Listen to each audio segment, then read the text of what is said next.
بسم اللہ الرحمن الرحیم الحمدللہ وکفا والصلاة والسلام علی من لا نبی بعدہ اما بعد۔ عزیز طلبہ کرام، اللہ تعالیٰ سے امید ہے کہ آپ سب خیر و عافیت سے ہوں گے۔ جامع الترمذی کا سبق نمبر 24 ہے اور اس سبق میں ہم پڑھیں گے باب المضمضۃ والاستنشاق من کف واحد، یعنی ایک ہی ہتھیلی میں چلو میں پانی لے کر اس سے کلی بھی کرنا اور اسی سے ناک میں پانی بھی ڈالنا۔ اس بارے میں احادیث کو ہم دیکھیں گے۔ گزشتہ سبق کا خلاصہ کہ مضمضہ استنشاق کا حکم ہم نے پڑھا اور ان کے مفہوم کو دیکھا، اور اس سبق کا خلاصہ بھی آپ یہاں پہ ملاحظہ فرمائیں کہ مضمضہ اور استنشاق کی کیفیت کے بارے میں ائمہ کے اقوال ہوں گے، اور مضمضہ اور استنشاق کی کیفیت سے متعلق جو ائمہ کے اقوال ہیں ان میں سے انشاءاللہ راجح قول کی نشاندہی بھی کی جائے گی۔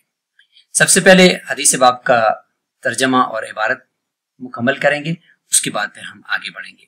وبه قال حدثنا يحيى بن موسى قال حدثنا ابراهيم بن موسى قال حدثنا خالد بن عبد الله عن عمرو بن يحيى عن أبيه عن عبد الله بن زيد قال رأيت النبي صلى الله عليه وسلم مضمض واستنشق من كف واحد فعل ذلك ثلاثا، وفي الباب عن عبد الله بن عباس وحديث عبد الله بن زيد حسن غريب، وقد روى مالك وابن عيينة وغير واحد هذا الحديث عن عمرو بن يحيى ولم يذكروا هذا الحرف أن النبي صلى الله عليه وسلم مضمض واستنشق من كف واحد، وإنما ذكره خالد بن عبد الله، وخالد ثقة حافظ عند أهل الحديث، وقال بعض أهل العلم المضمضة والاستنشاق من كف واحد يجزئ، وقال بعضهم يفرقهما أحب إلينا، وقال الشافعي رحمه الله إن جمعهما في كف واحد فهو جائز وإن فرقهما فهو أحب إلينا۔ حضرت عبداللہ بن زید رضی اللہ عنہ فرماتے ہیں میں نے نبی اکرم صلی اللہ علیہ وسلم کو دیکھا کہ آپ نے ایک ہی چلو سے مضمضہ یعنی منہ میں پانی ڈالا اور استنشاق یعنی ناک میں بھی پانی ڈالا۔ آپ نے یہ عمل 3 مرتبہ دہرایا۔ اس باب میں حضرت عبداللہ بن عباس رضی اللہ عنہ سے بھی روایت ہے۔ عبداللہ بن زید کی یہ حدیث حسن اور غریب ہے۔ امام مالک، ابن عیینہ اور دیگر محدثین نے بھی یہ حدیث عمر بن یحییٰ سے روایت کی ہے، لیکن ان میں سے کسی نے یہ جملہ ذکر نہیں کیا کہ نبی صلی اللہ علیہ وسلم نے ایک ہی چلو سے مضمضہ اور استنشاق کیا ہو۔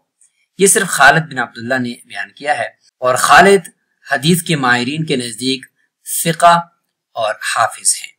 بعض اہل علم نے کہا ہے کہ ایک ہی چلو سے مضمضہ اور استنشاق کرنا کافی ہے، اور بعض نے یہ بھی کہا ہے کہ ہمارے نزدیک پسندیدہ طریقہ یہی ہے کہ مضمضہ اور استنشاق کو الگ الگ چلو کے اندر پانی لے کر کیا جائے۔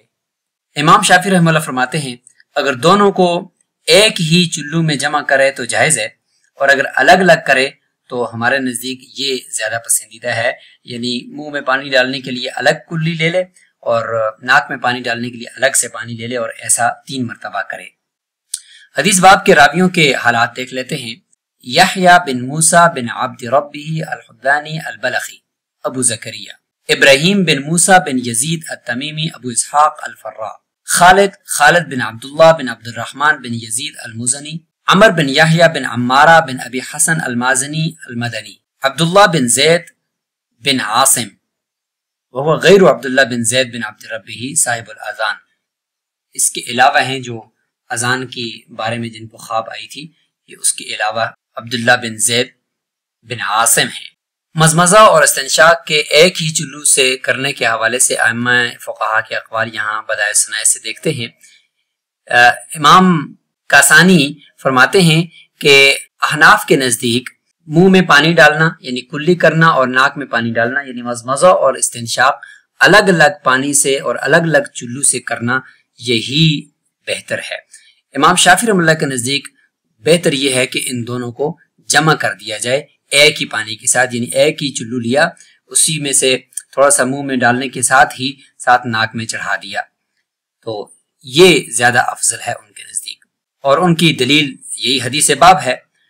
اور بدائع ثناء کے اندر جو احناف کی دلیل لکھی ہے وہ یہ ہے کہ جن صحابہ نے رسول اللہ صلی اللہ علیہ وسلم کا وضو نقل کیا ہے تو ان سب نے الگ الگ پانی سے ناک میں پانی بھی ڈالا اور الگ سے کلی بھی کی ہے۔ تو اس سے پتہ چلتا ہے کہ عملی طور پر رسول اللہ صلی اللہ علیہ وسلم کا یہ طریقہ رہا ہے۔ اور دوسری عقلی دلیل بدائع الصنائع کے اندر یہ لکھی ہے کہ یہ دونوں الگ الگ عضو ہیں، تو لہٰذا ہر ایک کو الگ الگ پانی سے اس کو دھونا چاہیے، جس طریقے سے بقیہ اعضاء کو الگ الگ پانیوں سے دھویا جاتا ہے۔ اور جو یہ روایت ہے تمزمز واستنشق بکف واحد، اس کے بارے میں فرماتے ہیں کہ اس کے اندر احتمال پایا جاتا ہے کہ ممکن ہے کہ منہ میں پانی یعنی انہوں نے مزمزہ کیا ہو یا استنشاق کیا ہو ایک ہی پانی سے، ایک ہی چلو سے، اور یہ بھی ممکن ہے کہ یہ بھی انہوں نے الگ الگ پانیوں سے کیا ہو، یعنی اس میں احتمال پایا جاتا ہے۔ تو لہٰذا اس کو ہم دلیل نہیں بنا سکتے اور محتمل چیز سے کوئی حکم ثابت نہیں ہو سکتا۔ اسی طریقے سے اس میں مزمزہ اور استنشاق کے بارے میں یہ بھی ہے کہ اس کو دائیں ہاتھ سے کرنا چاہیے یا بائیں ہاتھ سے کرنا چاہیے۔ تو بعض فقہا فرماتے ہیں کہ مزمزہ یعنی منہ میں پانی تو دائیں ہاتھ سے ڈالنا چاہیے، اور استنشاق یعنی ناک میں پانی بائیں ہاتھ سے ڈالنا چاہیے، کیونکہ منہ جو ہے وہ پاک جگہ ہے اور ناک جو ہے اس کے اندر ریٹ وغیرہ آتی رہتی ہے، تو اس لیے اس میں بائیں ہاتھ کا استعمال درست ہے۔ اور دایاں ہاتھ جو ہے نا وہ پاک چیزوں کے لیے ہے، اور بایاں ہاتھ جو ہے نا وہ اس طرح کی چیزوں کے لیے ہے۔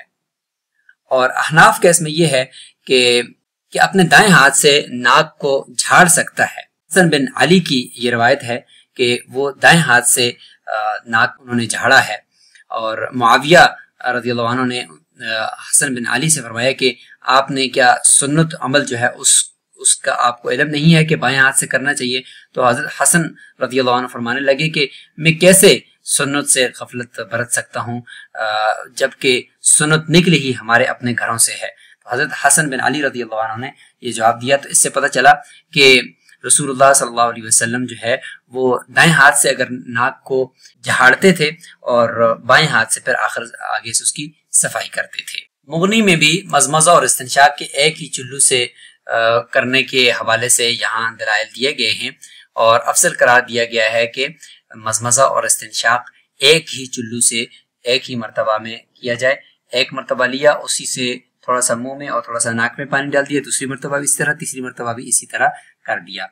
تو بہرحال ان تمام اقوال کا خلاصہ یہ ہے کہ یہ دونوں طریقے درست ہیں، اگرچہ بعض ائمہ کے نزدیک ایک طریقہ افضل ہے، بعض کے نزدیک دوسرا طریقہ افضل ہے، لیکن بہت ساری جگہوں پہ دنیا میں پانی کی بھی کمی ہوتی ہے، لہذا ایک ہی چلو سے اگر یہ دونوں کام کیے جا سکتے ہیں تو اس کی بھی اجازت ہے، اور اگر کہیں پہ پانی زیادہ ہے تو الگ الگ چلو لے کر کلی کرنا اور ناک میں پانی ڈالنا پھر یہ زیادہ افضل ہوگا۔ تو اس لیے اس میں کوئی جائز یا ناجائز کا اختلاف نہیں ہے، بلکہ یہ افضل اور غیر افضل کا اختلاف ہے، جو کہ دونوں درست ہیں۔ وفی الباب کے تحت آنے والی جو روایات ہیں ان میں عبداللہ بن عباس رضی اللہ عنہ کے بارے میں فرمایا کہ ان سے بھی روایات ہیں، تو ان سے متعدد روایات ہیں، جیسے کہ ایک تو یہ ہے کہ ان نبی صلی اللہ علیہ وسلم توضأ مرۃ وجمع بین المضمضۃ والاستنشاق، یعنی ایک ہی چلو سے مضمضہ اور استنشاق کو جمع فرمایا۔ اس طریقے سے عبداللہ بن عباس رضی اللہ عنہ کی دوسری روایت کہ توضأ رسول اللہ صلی اللہ علیہ وسلم فغرف غرفۃ فتمضمض واستنشق، یعنی ایک ہی چلو لیا اور اس سے دونوں کام کر دیے۔ تو یہ حدیث بھی یہاں پر نسائی میں موجود ہے۔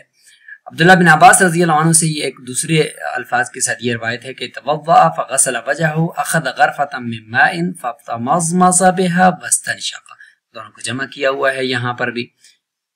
اور اسی طریقے سے حضرت علی رضی اللہ عنہ کی ایک روایت ہے جس کو ابو داؤد نے بھی ذکر کیا ہے عن عبد خیر سے، اور اس کے الفاظ یہ کہ رأیت علی اوتی بکرسی فقعد علیہ، کہ کرسی لائی گئی، حضرت علی رضی اللہ عنہ اس پر بیٹھ کے، ایک برتن پانی کا لایا گیا اور انہوں نے پھر اپنے ہاتھوں کو 2 مرتبہ دھویا، ثم تمضمض مع الاستنشاق بماء واحد، پھر ایک ہی چلو سے پانی لیا اور اسی سے کلی بھی کر لی اور اسی سے ناک کے اندر بھی پانی ڈال دیا۔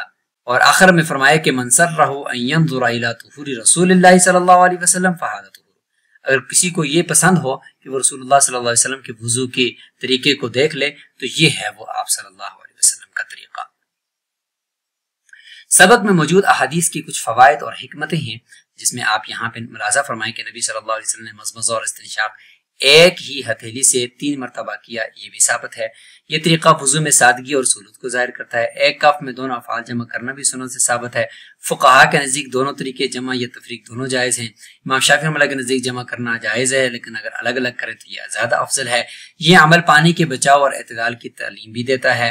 دین میں طہارت کے مختلف طریقوں کی گنجائش موجود ہے۔